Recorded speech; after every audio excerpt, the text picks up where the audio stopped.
안녕하세요. 맥키네지 투자클럽입니다. HLB 오늘 4% 상승하면서 시가총액이 9조 6천억대에 육박하고 있습니다. 코스닥에서는 3위에 이제 확고하게 위치를 차지하고 있는데요. 숏스키즈 구간의 장대 양봉 기대가 이번 주, 다음 주 나올 어떤 기대감이 높아지고 있습니다. 그리고 이 공시로 나왔던 진양곤 회장의 보유 상황 보고서 공시 이 부분 한번 살펴봐 드리도록 하겠습니다. 자, 5위에 나왔는데 이 공시 관련되는 부분이 나오면 세밀하게 꼼꼼히 잘 따져 보셔야 되죠. 그리고 내일 이제 기업 설명에 관련되는 개체도 나왔고, 그 다음에 이제 여기 주식 등의 대량 보유자 소유 주식수 변동 관련되는 부분, 이 이제 공시가 있습니다. 자, 이 부분들을 전자공시 시스템에 들어가셔서 찾아보실 수가 있는데요. 그 내용들을 바로 제가 올려드리면, 이 전자공시 다트에 가시게 되면 2월 6일 기준으로 해서 주식 등의 대량 보유 상황 보고서, 그러니까 5% 이상 보유를 하고 있으면 변동이 되었을 때 뭐 변동 사유라든지 변동 현황들을 공시로 올리게 되어 있기 때문에, 특히나 이 제약바이오 관련되는 부분에서는 최대 주주가 어떻게 이제 지분이 변동되는지는 확실하게 이제 사항을 알고 계셔야 되는 거죠. 그래서 발행회사명이 HLB고 발행회사의 관계가 최대 주주입니다. 보유 주식수 및 보유 비율 관련되는 부분에서 이전에 9.71이었는데요. 이번 보고서에는 9.61로 1%, 0.1%가 줄었다 이 말이거든요. 근데 주식 보유 수는 변화가 없어요. 진양곤 회장이 항상 이 IR인데 언론지상에 보면 한 주도 안 팔았다 뭐 이런 이야기들 계속 하지 않습니까? 그래서 보유 주식 수는 변화가 없습니다. 근데 이제 과거에 그 유상증자나 CB나 BW가 많아서 전체 이제 HLB의 모수가 되는 주식수가 많이 증가를 했기 때문에 보유 비중 자체가 이렇게 줄어드는 거죠. 과거에는 뭐 한 30%, 40% 사이에 있었는데 유중이나 BW, CB들이 이제 계속 이제 주식수가 늘어가서 이제 보유 비율이 준 거예요. 그래서 본래부터 비율이 낮은 게 아니라 오히려 무중이라든지 유상증자를 과거에 좀 받았을 때도 있기 때문에 보유 주식수는 오히려 늘어 있습니다. 이런 부분들을 조금 알고 계시면 좋을 것 같고요. 그래서 보고 사유 관련되는 부분들은 특수관계인 주식담보대출 체결인데, 보통 제약바이오 관련되는 부분에 이 공모로 이제 사실은 주식 시장에 이제 상장을 한 기업 같은 경우는 공모할 때 이제 현금 관련되는 부분을 확보를 하거든요. 근데 이제 M&A라든지 셀트리온도 마찬가지, 우회 상장을 했을 때는 대규모 이제 IPO를 하질 않잖아요. 그러다 보니까 이제 자금 관련되는 부분들이 좀 상대적으로 현금 관련되는 부분들이 좀 어렵기 때문에 보통 이제 지분을 담보로 해서 담보대출을 받는 경우가 굉장히 많고요. 이제 HLB도 이제 그런 어떤 사항이 해당되는 거죠. 그래서 대량 보유자의 상황을 보시게 되면 진양곤 회장이 66년생이십니다. 그 다음에 여기 이제 특별관계자라고 하면 그 보유자와의 어떤 가족관계라든지 이런 어떤 특정한 어떤 형태로 뭐 있다 이렇게 보시면 되겠죠. 그래서 이현아 씨가 이제 부인 되시고 이현수 씨는 이제 그 처남이 되겠죠. 부인의 이제 동생이니까. 이분이 이제 에포케의 대표죠. 본래 이제 에포케 대표가 이제 도순기 이분이었는데, 이제 이현수 씨가 에포케 대표가 가면서 이제 좀 바뀌었다 이렇게 봐야 되겠죠. 그래서 그 이현아 씨도 66년생입니다. 진양곤 회장하고 이제 동갑이죠. 그 다음에 이제 이현수 씨가 71년생이시죠. 그 다음에 이제 도순기 씨가 69년생. 뭐 이런 것도 좀 뭐 알고 있으면 회사에 대한 어떤 부분에 좀 세밀한 부분까지 알고 계시면 뭐 좋다고 보이고요. 그 다음에 진유림하고 이제 진인혜 씨가 진영곤 회장의 이제 따님들입니다. 따님들. 요렇게 94년생, 96년생. 이제 뭐 요런 상황이고요. 자, 그래서 주식 보유수 및 보유 비율 보시게 되면 특별 관계자가 이제 7인이나 되어 있는데 그 7인이 누구인지를 이제 이 공시, 그러니까 공시하고 좀 친하시는 게 굉장히 중요하고요. 그래서 9.71에서 9.61인데 주식 수는 변화가 없잖아요. 주식 수는 변화가 없는데 왜 비율이 줄었을까? 이게 말 그대로 비율이니까 어길 건 있는 발행 주식 총수가 1억 2,900만 주대에서 1억 3천만 주대로 늘었어요. 유상증자 안 했는데 왜 늘었지? 그게 아니라 제 유튜브에서 계속 말씀드렸듯이 12월 달하고 1월 달에 이제 기존의 이제 메자닌 자금이죠. 이 12하고 BW 관련되는 부분에서 행사가 되면서 요게 이제 신주가 발행되면서 시장에 들어왔기 때문에 그게 한 100만 주 넘는다고 했지 않습니까? 요 계산해 보면 대충 그 수치하고 비슷해요. 그래서 129만 주지 않습니까?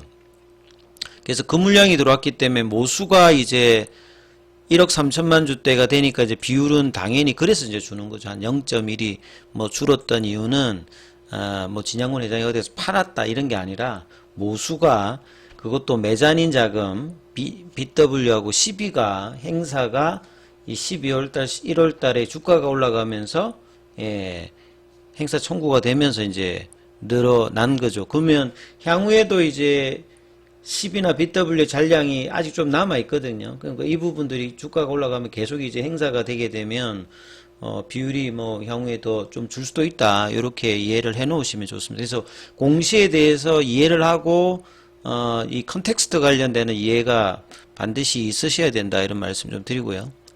자, 그래서 보유 목적, 뭐 변동 사유, 주식 담보 대출 체결. 그래서 내용을 보시게 되면 진양곤 회장 본인 관련되어서 근데 올해 이제 그 담보 대출 계약이 맺어 있지 않고요. 한 몇 달 정도 이렇게 살짝 하는 것 같아요. 작년 11월 달에도 올해 2월 29일 그러니까 이번 달에 이제 만기가 되는 담보대출 계약을 했는데 만약에 이제 주가가 이렇게 올라가 있어서 이제 담보계약 체결을 하게 되면 이 담보로 맡기는 어결건이 있는 주식수가 좀 더 작아서 자금 조달을 할 수 있겠죠.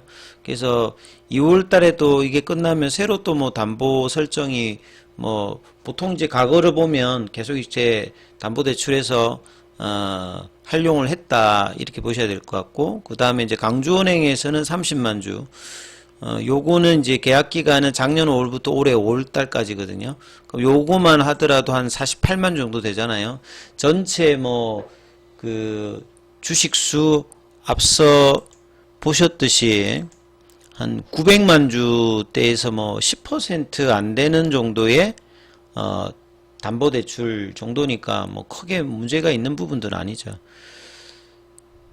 그래서 이자율은 5.65, 담보 유지 비율은 150%, 그 다음에 이제 강주은행에서 빌려온 거는 4.97인데 담보 비율은 유지 비율은 이렇게 돼 있거든요. 그래서 이제 주가가 이제 계약 설정했을 때 주가가 막 등락을 하게 되면 최근에 이제 뭐 코스닥의 바이오텍 중에서 뭐 이오플로라든지 보로노이라든지 최근에 이제 뭐 이렇게 주가가 떨어지면서 담보 비율 관련돼서 NK맥스도 뭐 이런 쪽이지 않습니까? 이 주가가 빠져가지고 담보 비율에 대해서 추가로 이렇게 전거금 채워 넣어주지 못해가지고 반대 매매에 가는 경우가 있잖아요. 근데 이제 뭐 여기는 비중이 이렇게 큰 편이 아니다 말이죠. 큰 편이 아니고 그 다음에 이제 충분히 뭐 이 부분들 짧은 기간 동안에 이제 그 대출 기간도 그렇게 길지는 않습니다. 뭐 몇 달, 1년 미만 이런 부분들이니까 요런 내용들이 있다 이렇게 이해를 하시면 될 것 같고요. 자, 내일 이제 기업 설명회가 있기 때문에 요것도 이제 그 공시 관련되는 부분을 좀 살펴봐 드리면 자, 3시에 합니다. 3시에. 보통은 이제 뭐 빨리 할 때는 아침에 할 때도 있는데 내일은 이제 3시니까 3시, 4시 사이에 하고 KB증권 여의도 쪽에서 KB증권 본사 22층에서 하고 국내 기관 투자자 대상으로 해요. 결국 이제 이런 게 왜 좀 필요하냐면 이제 조금 있으면 최종 결정이 나오잖아요. 그럼 기관들은 그동안에 리포트를 안 썼다가 참 뭐 주가가 올라가서 리포트 쓰기도 애매모하고 근데 FDA 이제 허가 받아가지고 매출이 나오면 안 쓰면 책임 회피가 되잖아요. 그러니까 굉장히 그런 상황이기 때문에 기관 투자자의 관심도 굉장히 높아지거든요. 뭐 단순히 패시브 자금뿐만 아니라 FDA에서 허가를 만약에 받은 회사가 탄생하는데 리포터가 안 나올 수는 없지 않습니까? 그러니까 이제 많은 관심 속에서 회사에 대한 이해 정진과 기업 가치 제고를 위해서 이번 이제 또 시적절하게 지금 회사의 상황과 주요 사업 내용이라든지 질의응답 이런 부분들이 진행된다. 그래서 IR 자료는 이제 카인드 사이트에 올라가니까 이 부분들에 대한 부분도 한번 살펴봐 드리도록 하겠습니다.